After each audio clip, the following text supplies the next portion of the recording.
మేషరాశి.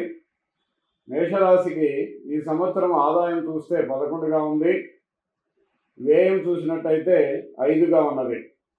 అంటే ఆదాయము బాగానే ఉన్నా కానీ ఇటువంటి వస్తువులు కొనటము అట్లాంటివి ఎక్కువగా జరగవు. శుభకార్యాలు కూడా అంతగా చేసుకునేటటువంటి స్థితి కనపడట్లేదు. డబ్బుని పొదుపు చేసుకునేటటువంటి అవకాశం కనపడుతుంది. లేదా ఇంతకుముందు ఏదైనా ఖర్చు పెట్టి ఉంటే ఆ ఖర్చుని నివారణ చేసుకునేటటువంటిది, అంటే ఖర్చులని రుణాలను కొద్దిగా ఏమైనా ఉన్నట్టయితే తీర్చుకునేటటువంటి వ్యవస్థగా కనపడుతూ ఉన్నది. కాబట్టి రాజపూజ్యము 11, వ్యయము 5గా ఉన్నది. అయితే రాజ్యపూజ్యం చూసినట్టయితే 2, అవమానము 4గా ఉన్నది. రాజ్యపూజ్యం కూడా కొద్దిగా తక్కువగానే ఉంది.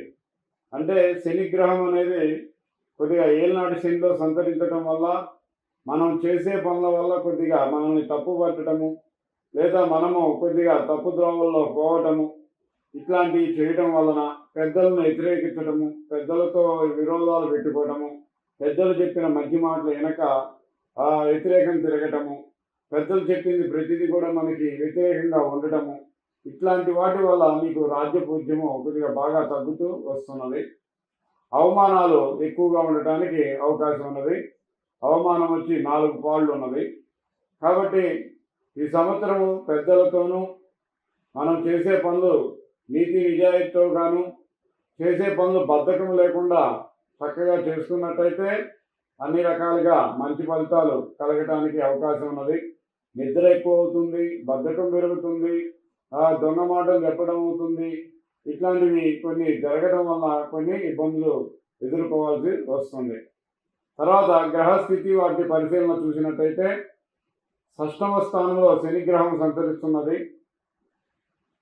6వ స్థానము అంటే ఇక్కడ మీనరాశిలో, మేషరాశి వారికి మీనరాశిలో సంచరిస్తుంది. అంటే 12వ స్థానంలో సంచరించడం వల్ల ఏలినాటి శని అనేది నడుస్తూ ఉన్నది. ఈ సంవత్సరం అంతా కూడా ఏలినాటి శని ఉంటుంది. అట్లానే జూన్ 2 వరకు గురువు వచ్చేసరికి మిథున రాశిలో నడుస్తారు. తర్వాత కర్కాటక రాశిలోకి, ఆ తర్వాత అక్టోబర్ 31 నుంచి సింహరాశిలోకి సంచరించడం అనేది జరుగుతుంది.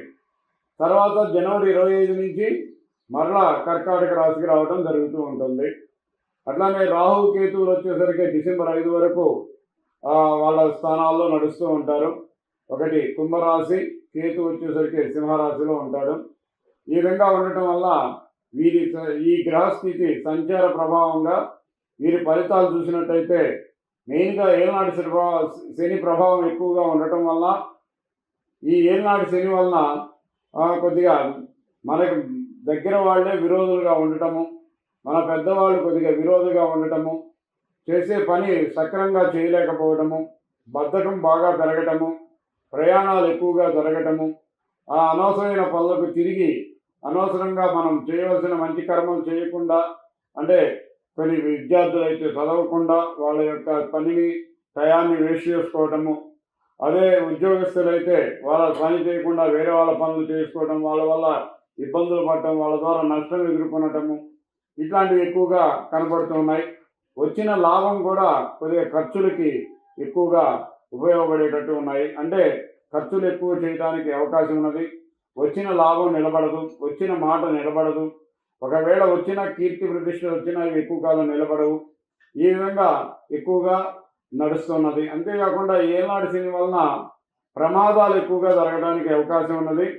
ప్రయాణాలు చేసేటప్పుడు కానీ, ఆడుకునేటప్పుడు కానీ, విద్యార్థులు అయితే ఆడుకునేటప్పుడు కానీ, ఉద్యోగస్తులైతే ప్రయాణాలు చేసేటప్పుడు కానీ, లేకపోతే మరి పెద్దవాళ్ళు అయితే ఆరోగ్య పరిస్థితులు కానీ, ఇవన్నీ కూడా జాగ్రత్తగా చూసుకోవాల్సింది జరుగుతుంది. కాళ్ళ నొప్పులు కానీ, ఎముకల నొప్పులు కానీ, నరాలకు సంబంధించిన ఇబ్బందులతో కొద్దిగా బాధపడటానికి అవకాశం ఉన్నది.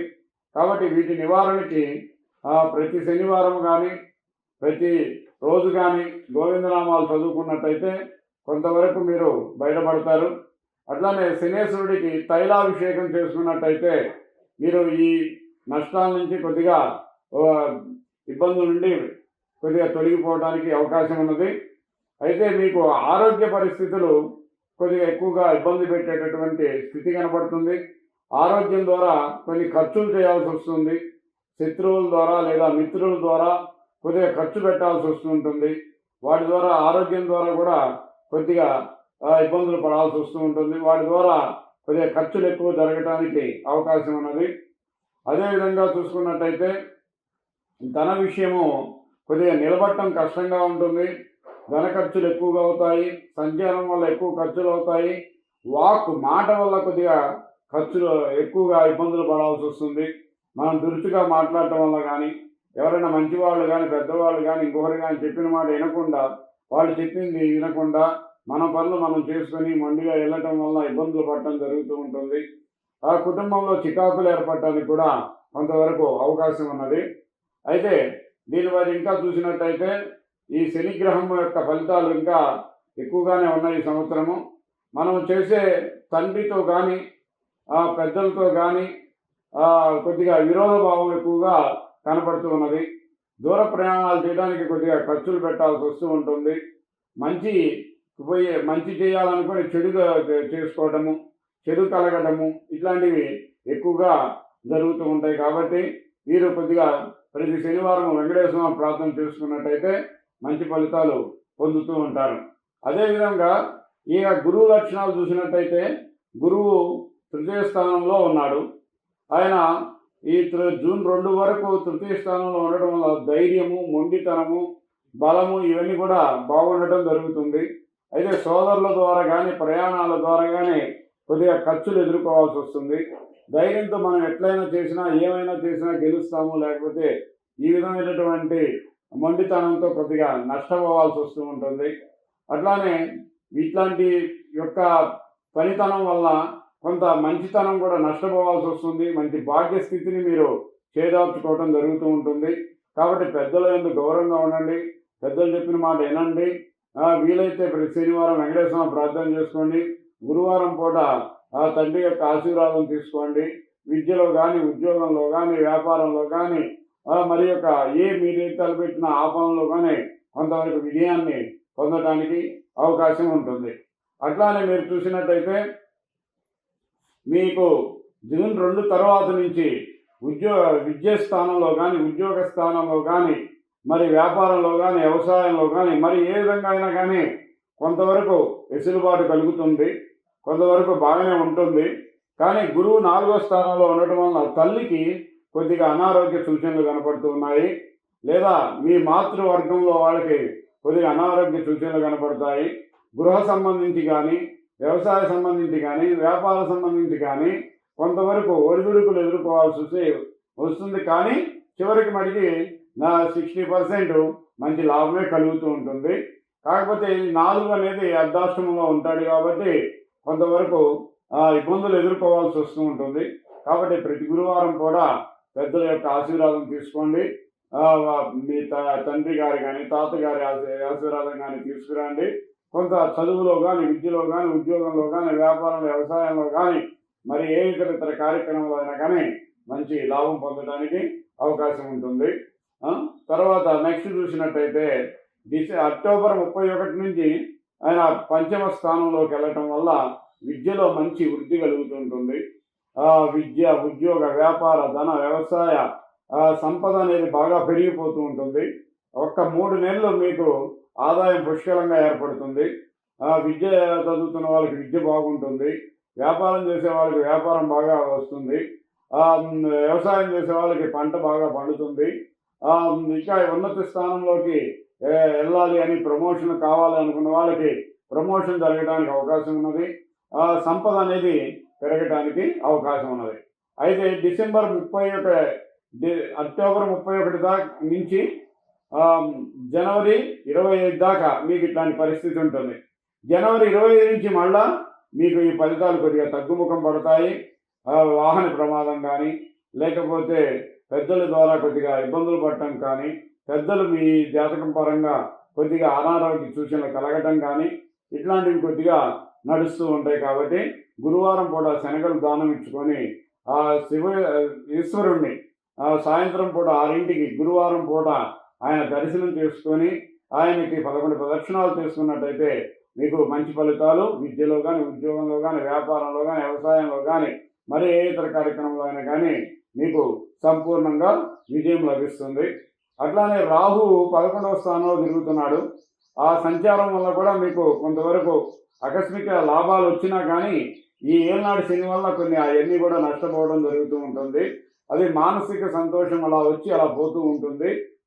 అది కొద్దిగా మీరు స్థిరత్వం చేసుకోగలిగినట్టయితే బాగుంటుంది. దానికి గాను ఈశ్వరుడితో పాటు అమ్మవారి యొక్క ప్రార్థనలు కూడా చేసుకోండి. దుర్గా అమ్మవారి ప్రార్థనలు చేసుకోండి, మీకు మంచి జరుగుతుంది. అట్లానే డిసెంబర్ 5 తర్వాత మటుకి మీరు చేసే పనుల్లో కొద్దిగా ఒత్తిడి పెరగటము, స్థానచలనం పెరగటము, స్థాన మార్పిడి జరగటము, లేదా ఉద్యోగంలో కొద్దిగా ఒత్తిడి జరగటము, ఇట్లాంటివి కొద్దిగా చేసే పని మొండితనంగా చేయటము, ఒకరి మాట వినకుండా ఇంకొకరికి మొండితనం అనేది బాగా పెరిగిపోయి మనం చేసే లక్షణాలు కొన్ని చెడిపోవడానికి అవకాశం ఉన్నది. కాబట్టి అప్పుడు అమ్మవారికి ఒకసారి కుంకుమ పూజ చేసినట్టయితే డిసెంబర్ 5 తర్వాత నుంచి మీకు అన్ని మంచి ఫలితాలు అనేవి జరుగుతూ ఉంటాయి. ఈ విధంగా పరిశీలించినట్టయితే మేషరాశి వారికి ఈ విధంగా ఉంటుంది. అట్లానే మేషరాశి వారికి ఈ మార్చి దగ్గర నుంచి అంటే సుమారుగా 15వ తారీఖు నుంచి తర్వాత మార్చి, ఏప్రిల్, మే వరకు చూసినట్టయితే కొన్ని అనారోగ్య సూచనలు కనపడుతున్నాయి. జ్వరము కానీ లేదా ప్రమాదాలు కానీ లేకపోతే ఇట్లాంటివి జరగడానికి అవకాశం ఉన్నది. కొద్దిగా జాగ్రత్త పడితే ఈ 2 నెలల్లో మీకు ఈ ప్రమాదాల నుంచి తప్పించుకోవచ్చు. వాహన ప్రమాదాలు, అనారోగ్య సూచనలు, జ్వరాలు, లేకపోతే దగ్గు, ఇట్లాంటివి కొన్ని ఏర్పడటానికి అవకాశం ఉన్నది. కాబట్టి ఈ 2 నెలలు కొద్దిగా జాగ్రత్తగా ఉండండి. వీలైతే కందులు దానం ఇచ్చుకోండి, తర్వాత నుంచి మీకు బాగుంటుంది. ఈ విధంగా మేషరాశికి మనం చెప్పుకోవచ్చు. మేషరాశి వారికి ప్రధానంగా మీకు 9 అదృష్ట సంఖ్య అవుతుంది. మీరు కందులు దానం ఇచ్చుకొని ఈ సంవత్సరం ఎక్కువగా వెంకటేశ్వర స్వామిని ప్రార్థించుకున్నట్టయితే మీకు అంతా శుభం జరుగుతుంది.